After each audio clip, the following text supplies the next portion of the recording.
Attention, mesdames, messieurs, je tiens à préciser que s'il y a des personnes véganes dans la salle, la présentation qui va suivre pourrait vous heurter. Chaque année en France, environ 33 000 bovins sont élevés, nourris, mais aussi abattus. Et tout ça, pour rien. Franchement, je ne sais pas vous, mais moi, ça me révolte. Ben oui, on aurait pu les manger.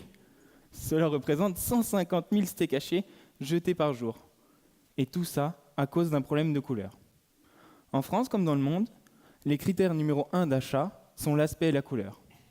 En effet, comme les fruits et légumes moches ou encore les animaux à la SPA, s'ils ne nous plaisent pas, on ne les choisit pas. C'est une vérité. Mesdames, messieurs, soyons honnêtes, si la viande rouge n'est pas de couleur rouge, on ne l'achète pas.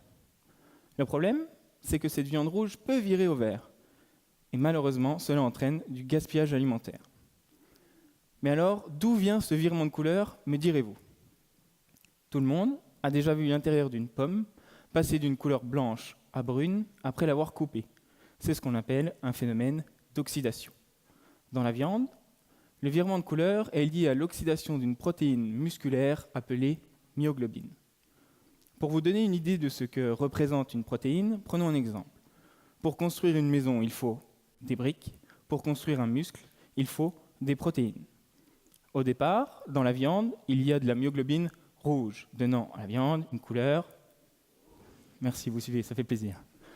Sous l'effet de différents facteurs comme la température ou encore l'oxygène, cette myoglobine rouge s'oxyde et se détériore pour donner de la myoglobine verte.